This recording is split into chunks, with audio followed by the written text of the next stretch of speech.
जय श्री कृष्णा, जय श्री राधे। आप सभी का स्वागत है। सबसे पहले आप सभी को हैप्पी दिवाली। और आज हम आपको सुनाएंगे श्रीमद् भागवत गीता का 16वां अध्याय।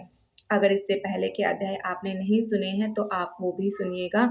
और आज हम 7वां अध्याय भी आपको सुनाएंगे। 16वें अध्याय से पहले 7वां अध्याय हम आपको सुनाएंगे। 7वां अध्याय इसलिए सुनाएंगे क्योंकि दीपावली के दिन 7वें अध्याय का बहुत महत्व है। पितरों को ये जो अध्याय है वो प्राप्त होता है। तो दिवाली के दिन 7वें अध्याय का आप जरूर अध्ययन करें अपने घर की सुख शांति के लिए। तो सबसे पहले हम 7वां अध्याय आपको सुनाएंगे। भगवान शिव कहते हैं, पार्वती, अब मैं 7वें अध्याय का महत्व बतलाता हूँ, जिसे सुनकर कानों में अमृत रस भर जाता है। पाटलिपुत्र नामक एक दुर्गम नगर है, जिसका गोपुर द्वार बहुत ही ऊंचा है। उस नगर में सुरकंड नामक एक ब्राह्मण रहता था। उसने वेश्यवृत्ति आश्रय लेकर बहुत धन कमाया, किंतु ना तो कभी पितरों का तर्पण किया, ना देवताओं का ही पूजन किया। वह धन अर्जन कर तत्पर होकर राजाओं को ही भोज दिया करता था। एक समय की बात है, उस ब्राह्मण ने अपना चौथा विवाह करने के लिए पुत्र और बंधुओं के सहित यात्रा की। मार्ग में आधी रात के समय जब वह सो रहा था तो एक शराप ने कहीं से आकर उसकी बाह में काट लिया। उसके काटते ही ऐसी ही अवस्था हो गई कि मणि मंत्र और औषधि आदि से भी उसके शरीर की रक्षा नहीं की जा पड़ी। तत्पश्चात कुछ ही क्षणों में उसके प्राण पखर उड़ गए। फिर वह समय के बाद वह प्रेत श्रप योनि में उत्पन्न हुआ। उसका चित्त धन की वासनाओं में बंधा था। उसने पूर्व वृत्तांत को स्मरण करके सोचा, मैंने जो घर के बाहर करोड़ों की संख्या में अपना धन गड़ा रखा है, उससे इन पितरों को वंचित करके स्वयं ही उसकी रक्षा करूंगा। एक दिन सांप की योनि से पीड़ित होकर पिता ने स्वप्न में अपने पुत्र के समक्ष आकर अपना मनोभावन बतलाया। तब उसके अनुकुश पुत्र ने सुबेरे उठकर बड़े विस्मय के साथ एक दूसरे से स्वप्न की बातें कही। उनमें से मंझला पुत्र कोदाल हाथ में ले घर से निकला और जहां उसके पिता की सर्प योनि धारण करके रहते थे, उस स्थान पर गए। यद्यपि उस स्थान का ठीक ठीक पता नहीं था, तो भी उसने चिन्ह से उसका ठीक नीचे कर लिया और लोक बुद्धि से वहां पहुंचकर बम्बी को खोदना आरंभ किया। तब उस बम्बी से बड़ा भयानक सांप प्रकट हुआ और बोला, ओ मूढ़, तू कौन है, किस लिए आया है, क्यों बिल खोद रहा है, अथवा किसने तुझे भेजा है, ये सारी बात मेरे सामने बता। पुत्र बोला, मैं आपका पुत्र हूँ, मेरा नाम शिव है। मैं रात्रि में देखे हुए संपन्न से विस्मित हो गई यहाँ का श्रवण लेने की कौतुक से आया हूँ। पुत्र की वाणी सुनकर वह सांप हंसता हुआ ऊंचे स्वर से इस प्रकार स्पष्ट वचन में बोला, यदि तू मेरा पुत्र है तो मुझे शीघ्र ही इस बंधन से मुक्त करा। मैं पूर्व जन्म के गड़े हुए धन के लिए ही सर्प योनि में उत्पन्न हुआ हूँ। पुत्र ने पूछा, पिताजी, आपकी मुक्ति कैसे होगी, इसका उपाय मुझे बतलाए, क्योंकि इस रात में सब लोगों को छोड़कर आपके पास आया हूँ। पिता ने कहा, बेटा, गीता के अमृत में 7वें अध्याय को छोड़कर मुझे मुक्ति कराने में तीर्थ, दान, ताप और यज्ञ भी स्वर्थः समर्थ नहीं है। केवल गीता का 7वां अध्याय ही प्राणियों की जरा, मृत्यु आदि दुखों को दूर करने वाला है। हे पुत्र, मेरे श्राद्ध के दिन 7वें अध्याय का पाठ करके ब्राह्मणों को श्रद्धा पूर्वक भोजन कराओ, इससे निसंदेह मेरी मुक्ति हो जाएगी। बस अपनी शक्ति के अनुसार पूर्ण श्रद्धा के साथ वेद विद्याओं में प्रवीण अन्य ब्राह्मणों को भी भोजन कराना।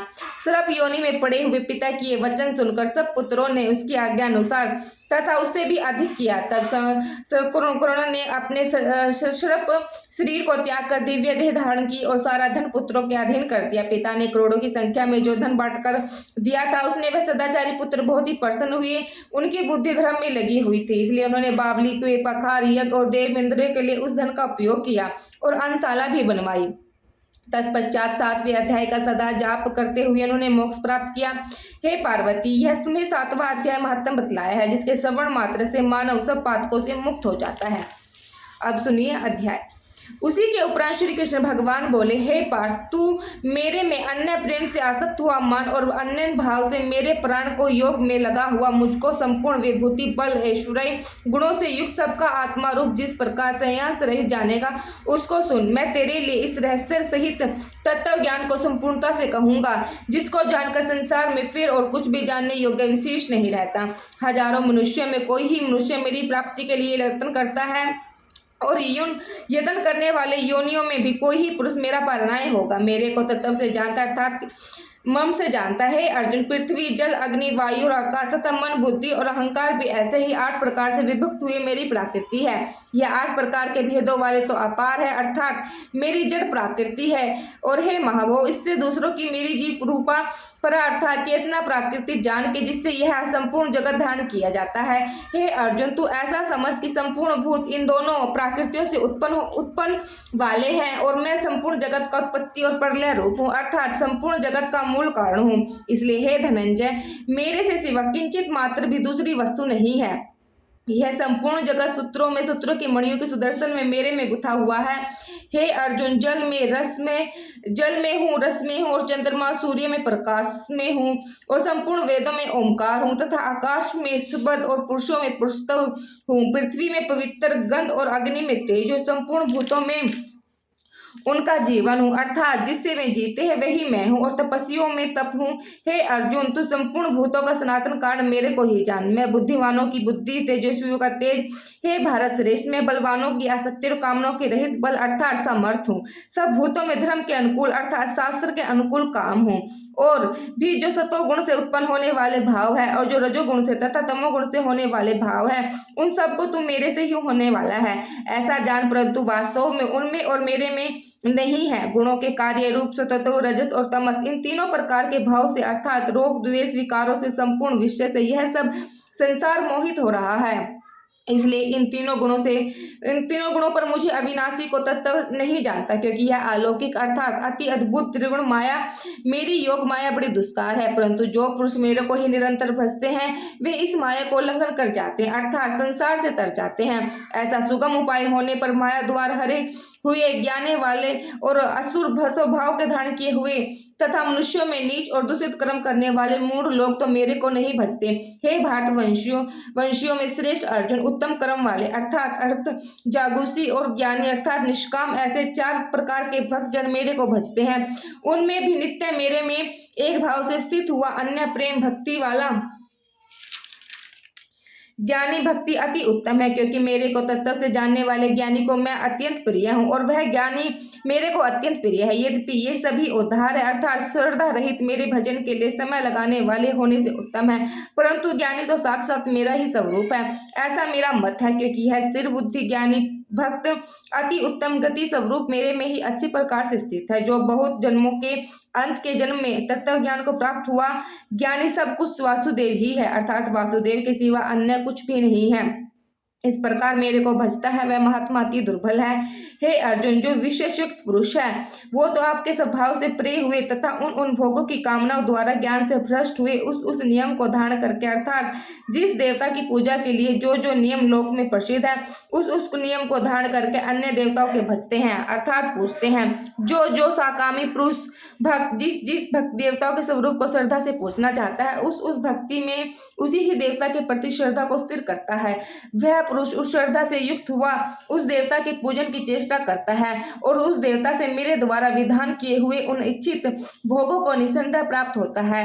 परंतु उन अलग बुद्धि वालों का वह फल नाशवान है तथा वे देवताओं को पूजने वाले देवताओं को प्राप्त होते हैं और मेरा भक्त चाहे जैसे ही भजे शेष में वह मेरे को ही प्राप्त होता है।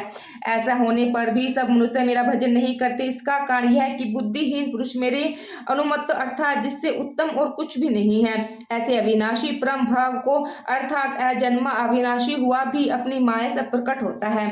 ऐसे प्रभाव को तत्व से न जानते हुए मन इंद्रियों से परे मुझे सच्चा घनंद परमात्मा को मनुष्य की भांति जन्म कर व्यक्ति भाव को प्राप्त हुआ मानता है। अपनी योग माया से छिपा हुआ मैं सबके प्रत्यक्ष नहीं होता हूँ। इसलिए यह अज्ञानी मनुष्य मुझे जन्म रहित अविनाशी परमात्मा को तत्व से नहीं जानता अर्थात मेरे को जन्म में मरने वाला समझता है। हे अर्जुन, पूर्व में व्यतीत हुआ मेरे वर्तमान में स्थित तथा आगे होने वाले सब भूतों में जानता हूँ, परंतु मेरे को कोई भी श्रद्धा भक्ति रहित पुरुष नहीं जानता। क्योंकि हे भारतवंशी अर्जुन, संसार में इच्छा और द्वेष से उत्पन्न हुआ सुख दुख आदि द्वंद्व रूप मोह से संपूर्ण प्राणी अति अज्ञानता को प्राप्त हो रहा है, परंतु निष्काम भाव से श्रेष्ठ कर्मों का आचरण करने वाले जिन पुरुषों का पाप नष्ट हो गया है वह रोग द्वेष द्वंद्व रूप मोह से मुक्त हुआ और दृढ़ निश्चय वाला पुरुष मेरे को सब प्रकार से भजता है। जो मेरी शरण होकर जरा और मरण से छूटने के लिए यत्न करता है वह पुरुष उस ब्रह्म को तथा संपूर्ण आध्यात्मिक और संपूर्ण कर्म को जानता जाता है। जो पुरुष अधिभूत अधिदेव के सहित तथा आदि यह कैसे सबको आत्मा रूप मेरे को जानता है, अर्थात जैसे भाप, बादल, धूप, पानी और बर्फ ये सब जल स्वरूप है, वैसे ही अधिभूत अधिदेव आदि ज्ञान आदि सब कुछ वासुदेव स्वरूप है। ऐसे जो जानते हैं वे युक्त चित्त हो वाले पुरुष अंत काल में मुझको ही जानते हैं, अर्थात प्राप्त होते हैं। ये था 7वां अध्याय। अब हम आपको सुनाएंगे 16वां अध्याय। श्री महादेव कहते हैं, पार्वती अब मैं गीता के 16वें अध्याय का महात्म बतलाऊंगा, सुनो। गुजरात में सुरोष्ट नामक एक नगर है, वह खंडुक बाहु नामक राजा करते हैं, जो दूसरे इंद्र के समान प्रतापी थे। उनके एक हाथी था जो मद बहाया करता और सदा मद से उत्मत्त रहता था। उस हाथी का नाम अमरदन था। एक दिन रात में वह हठात संकलों और लोहे की खंभों को तोड़ फोड़ कर बाहर निकला। हाथी वन उसके दोनों ओर अंकुश लगाकर डर रहे थे, किंतु क्रोधवश उन सब की अवहेलना करके उसने अपने रहने के स्थान खतसार को ढा लिया। उस पर चारों ओर से भालों की मार पड़ रही थी, फिर भी हाथीवन डरे हुए थे। हाथी को तनिक भी भय नहीं होता था। इस कौतुकपूर्ण घटनाओं को सुनकर राजा स्वयं हाथी को मनाने की कला में निपुण राजकुमार के साथ वहां आए। आकर उन्होंने उस बलवान दंतिल हाथी को देखा। नगर के निवासी अन्य काम धंधे की चिंता छोड़कर अपने बलों को भय से बचाते हुए बहुत दूर खड़े होकर उस महाभयंकर गजराज को देखते रहे। इसी समय से कोई ब्राह्मण तालाब से नहाकर उसी मार्ग में लौटा। वह गीता के 16वें अध्याय का अभ्यम आदि सब कुछ श्लोकों का जाप कर रहा था। पूर्णवासियों और पुल वालों ने उन्हें बहुत मना किया, किंतु उन्होंने किसी की नहीं मानी। उन्हें हाथी से भय नहीं था, क्योंकि वह विचलित नहीं हुए। उधर हाथी अपनी फुर्ता से चारों दिशाओं को व्याप्त करता हुआ लोगों को कुचल रहा था। वह ब्राह्मण उसके बहते हुए मद को हाथी से छूकर कुशल पूर्वक निर्भयता से निकल गया। इससे वह राजा तथा देखने वाले पूर्णवासियों के मन में इतना विस्मय हुआ कि उसका वर्णन नहीं हो सकता। राजा के कमल नेत्र चकित हो उठे तथा उन्होंने ब्राह्मण को बुला सवारी से उतरकर उन्हें प्रणाम किया और पूछा, ब्राह्मण, आज आपने यह महान अलौकिक कार्य किया है, क्योंकि इस काल के समान भयंकर गजराज के सामने से आप कुशल लौट आए हैं। प्रभु, आप किस देवता का पूजन तथा किस मंत्र का जाप करते हैं, बतलाइए। आपने कौन सी सिद्धि प्राप्त की है? ब्राह्मण ने कहा, राजन, मैं प्रतिदिन गीता के 16वें अध्याय का कुछ श्लोकों का जाप किया करता हूँ, इससे ये सारी सिद्धियां प्राप्त हुई है। श्री महादेव जी कहते हैं, तब हाथी के कौतुक देखने की इच्छा छोड़कर राजा ब्राह्मण देवताओं को साथ ले अपने महल में आए। वहां शुभ मुहूर्त देखकर 1,00,000 स्वर्ण मुद्राओं की दक्षिणा दी। उन्होंने ब्राह्मणों को संतुष्ट किया और उनसे गीता मंत्र की दीक्षा ली। गीता के 16वें अध्याय के अभ्यास आदि कुछ श्लोकों का अभ्यास कर लेने के बाद उनके मन में हाथी को छोड़कर उसकी कौतुक देखने की इच्छा जागृत हुई। फिर तो एक दिन सैनिकों के साथ बाहर निकलकर राजा ने हाथी वन से उसे मद गजराज का बंधन खुलवाया, जो निर्भय हो गए। राज्य के सुख विलासता के प्रति आदर का भाव नहीं रहा। वह अपना जीवन तर्पण समझकर हाथी के समान चले गए। साहसी मनुष्य में अग्रणी राजा खंडक बाहु मंत्र पर विश्वास करके हाथी के समीप गए और मंद की अनवरता धारा बहते हुए उसके खंड स्थान को हाथ से छूकर सकुशल लौट आए। काल के मुख से धार्मिक और खाल के मुख से साधु पुरुष की भांति राजा उस गजराज के मुख से बचकर निकल आए। नगर में आने पर उन्होंने अपने राजकुमार को राज्य पर अभिषेक कर दिया तथा स्वयं गीता के 16वें अध्याय का पाठ करके परम गति को प्राप्त हुए। अब हम आपको सुनाएंगे अध्याय 16वां अध्याय। उसी के उपरांत श्री कृष्ण भगवान बोले, फिर बोले, हे अर्जुन, देवी संपदा जिन पुरुषों को प्राप्त है तथा जिनको असुर संपदा प्राप्त है, उनके लक्षण पृथक पृथक कहता हूँ। उनमें से स्वर्ग भय का अभाव, अंतकरण की अच्छी प्रकार से स्वच्छता, तत्व ज्ञान के लिए ध्यान योग में निरंतर दृढ़ता, स्थिरता और स्वतोदान और इंद्रियों का दमन, भगवत पूजा और अग्निहोत्री, उत्तम कर्मों का आचरण एवं वेद शास्त्रों के पाठन पूर्वक भगवान के नाम और गुणों का कीर्तन तथा स्वधर्म पालन के लिए कष्ट सहन करना एवं शरीर एवं इंद्रियों के सहित अंत करने की सरलता तथा मन, वाणी और शरीर से किसी प्रकार भी किसी का कष्ट न देना तथा यथार्थ और प्रिय भाषण, अपना उपकार करने वालों पर भी क्रोध न होना, कर्मों में कर्तापन के अभिमान का त्याग एवं अंत करने की उपमार्ता अर्थात चित्त की चंचलता, अभाव और किसी भी निंदा न करना तथा सब भूत प्राणियों में हित रहित दया, इंद्रियों का विषय तथा संयोग होने पर भी आसक्ति न होना और कोमलता तथा लोक शास्त्र से विरुद्ध आचरण में लज्जा और व्यर्थ चेष्टाओं का अभाव तथा तेज, अक्षमा, धैर्य और बाहर भीतर की शुद्धि एवं किसी में भी सूत्र भाव का न होना और अपने में पूजिते के अभिमान का अभाव, यह सब तो